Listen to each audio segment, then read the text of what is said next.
Welcome to Cartoonist Kayfabe. My name is Jim Rugg. I'm Ed Piskor. Going to look at a classic today, Ed. Both Mike Mignola and Bram Stoker. But let's begin with what you're up to. Patreon.com/Ed Piskor. Serializing my Red Room comic strip up there as we speak. Every Tuesday, new strips go online. They're put up there at a high enough resolution that people have been sending us their bootleg versions of Red Room. $3 gets you the archive, and issue 1 is almost completely up there. And I'm actually going to be very curious about what people think about that, because I want to do this thing monthly, and getting some feedback is going to just help me make the subsequent comics even better. But issue 2 is going to start up probably like the first Tuesday in November. That's exciting, and seeing this laid out here, I think Mike Mignola would approve of your color palette, or at least the bootlegger's color palettes for these covers. Agreed. What you got going on, Jim? My latest comic, Octobriana, 1976, the blacklight comic with fluorescent ink, starring underground Russian superhero Octobriana trying to save the world from evil robot Stalin and his latest doomsday device. This is in comic stores everywhere and online. Wherever you get your comics, you can find it. Snatch it up quick, though, because it has been selling and kind of outpacing our expectations. So we are almost sold out at the publisher level. If you like weird comics, comics that don't look like anything else, grab this at the first opportunity. And I'm going to tell you something, Jimmy. Maybe you should have higher expectations for yourself. You may be right. But task at hand today is one of the big, obviously Dracula, one of the horror staples in the history of horror storytelling, met with Francis Ford Coppola and Mike Mignola in the early 90s and became a really pivotal book, I think, in Mignola's portfolio. He would go on to do Hellboy, I don't know, a year and a half after this, but this is the comic that I think of as Mignola really leaning into the blacks and really kind of entering that mature art stage of his career.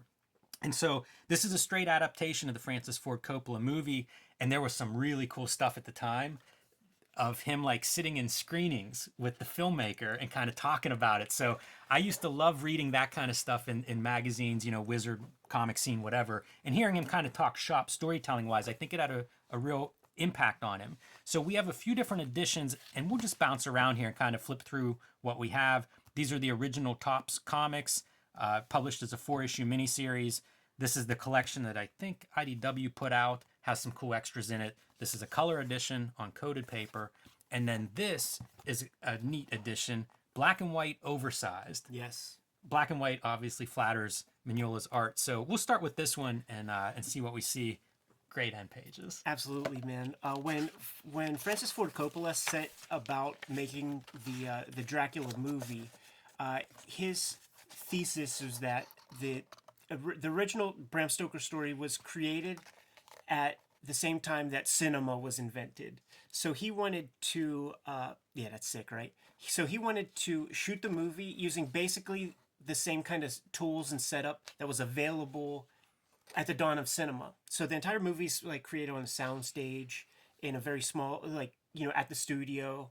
I think there is a little computer work, but they keep it minimal. When there's chases, it's done on a soundstage, and they flip the film so it looks like there's more area to cover. So to me, this black and white version is like ink existed back then. You know, like we didn't have the Ben Day color technology back then. This is like goes along with the film and the original story to me. I agree, and it looks spectacular. You know, this is a relatively new edition, the black and white version. Yeah. The only way I saw it for the first 20 years was in color.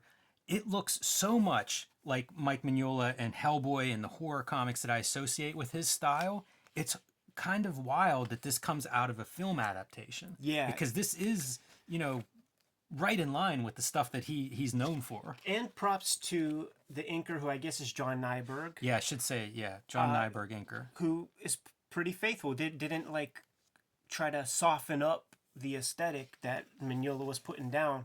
Perhaps Mignola was putting down way tighter pencils than he did for P. Craig Russell, too. You know, I don't know. Well, let's find out. Yeah, because this is like one of the cool editions, right, of the book. One of the awesome pieces of these collected editions is that you do get to see the pencils, or at least a few of the pencils. This would be an amazing artist edition, I'm sure, but a chance to kind of see it. One thing that surprises me with his pencils is that you're not seeing, he's not filling in blacks, and yet his blacks are so heavy I just can't imagine doing this without having these blacks, being able to look at them and see them on the page. Like, that's quite a vision to think that that's all going to work. Yeah, pretty unbelievable. Like I've been starting to use a lot of black in on my comic pages, and for the first time in a long time, I have to fill them in to just have some true sense of like balance. Right.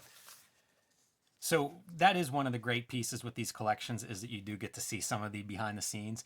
And, some credit to whoever put this adaptation together, because we see a lot of movie adaptations that are not good at all. Yeah, that was the height of the speculator boom. Topps made a lot of money from the trading card boom that happened 10 seconds before the speculator comic book boom.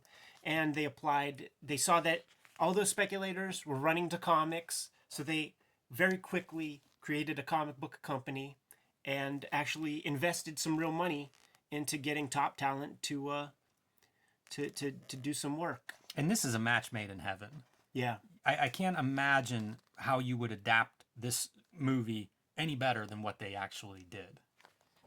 In some ways, I don't know if it's better than the movie. I think that the movie itself is pretty good and obviously has some different qualities than an adaptation like this. But this is really a solid comic book. And let's look at I'm going to pull out this trade a little bit, because the trade is printed on coated paper. You can see it's kind of shinier whenever you see it on there. Yeah. Let me see if I can find the same thing in the original comics, because the comics, of course, well, not of course, but these comics are uncoated. And so I think you'll see a big difference in the color. And while we're talking about color, I want to mention the colorist is Mark Chiarello. We mentioned him recently in regards to the Batman Legends of the Dark Knight that Mike Mignola created. And I feel like Chiarello's coloring was very influential on future Mike Mignola work. Yeah. And so you get to see it, I think this was done before the Batman Legends of the Dark Knight. So you get to see that kind of coloring approach that I think's amazing. And, this is something that's going to vary a little bit from, say, the movie version, trying to interpret these colors, but pretty bold choices. And one of the early colorists, I think, that was doing flat color and going outside of the 4-color process. Right. Because the other thing happening at this time, this is like 90, I don't know, early to mid 90s, it's digital coloring is starting to happen. So we're moving beyond that typical 4-color process, but a lot of people are moving in the direction of flares and gradients and, everything they could do with their fancy new toys. Chiarello was just expanding the color palette. He was almost like this painter idea of like what color would look best, because now I can do thousands of colors instead of 80. Right. And I think, again, that's something that Hellboy still maintains, that kind of approach of having a limited palette, but a very specific and thoughtfully composed palette. Yeah, they clearly, well, it looks like they used the same files to probably print on that on the coated paper, and you could just see the difference of how that ink is treated depending on the paper. And a couple of features here, you see like the white is white on here. The white here is like an off-white, and I don't know if that's the age of this comic. Maybe it's breaking down a little bit, but I believe it's probably the uncoated paper. The white's just not totally white. You get a little bit of that creamy off-white, and I think that's warmer.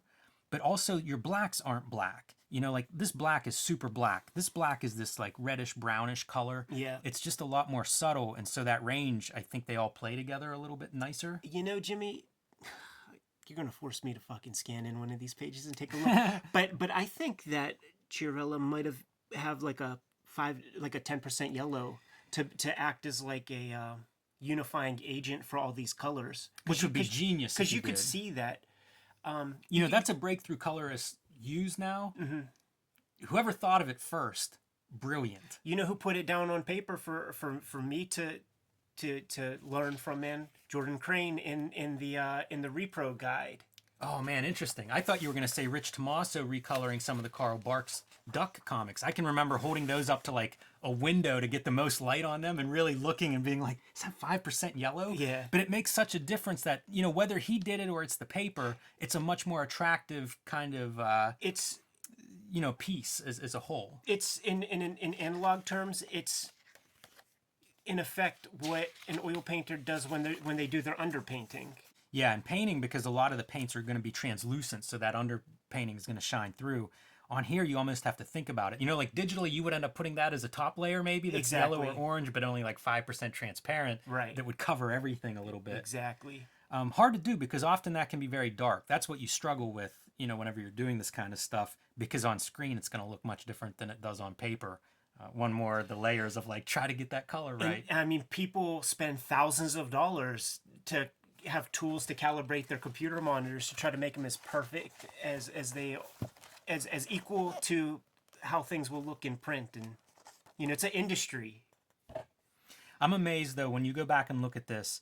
Besides Mignola being a perfect guy to pair up with this material, I do think he got a lot out of this experience. Yeah. You know, I think as an artist, like, it just feels like there are some breakthroughs in Dracula that we would see him use for decades following this, you know, and I don't know, you know, I'm sure some of that's not accidental. Right. You know, getting to spend time with somebody like a Francis Ford Coppola, that was pretty neat too. You know, apparently they did work relatively closely to adapt this. There were at least some conversations between the artist and the filmmaker. That's pretty great. Not typical of a typical movie adaptation experience. Coppola seems like a very genuine creative soul, and when you sort of research who he is in his career, it really it's striking, man. It really aims more toward art than commerce, at least in what he puts out there. I would bet that he enjoyed the experience to talk with other creative people about the work. Yeah, I'm blown away by the coloring. Yeah. It's really impressive. Yeah, they're great tandem, man. So pretty cool. And just quickly before we wrap this one up, let's see might be the same pages shown in the back here, but you know what? I don't think they are. See, IDW, they want you to buy every version of this that they make. Yeah, I mean, you know, buy one of them and at least you'll get a chance to look at some of his pencils, and then you could scan them in and print them out in blue line and ink yourself and have a great afternoon. How crazy is that for a face? No, it's so great. I'm just like looking at it on the monitor and just falling into these things, man. Like the textures there are pretty awesome. Yeah, it's really it's pretty fun material. And just look at all this negative space. Like this is the kind of shit that freaks artists out. Like pencilers get freaked out by allowing that. I'm not the biggest follower of P. Craig Russell, but for some reason this reminds me of my impression of some of his work. Yeah, sure. And like he's inked, you know, he and Mike Mignola have worked together and stuff. I always feel like artists pull from each other, especially if you're working with somebody. You know, it's a chance to kind of like pick brains and ask, you know, see how they interpret pencils and vice versa. That's almost like a flower. Yeah, most artists that I know are very visual learners. And just hanging out and like watching you draw hands a certain way, like if it's a good trick, I'm going to use it.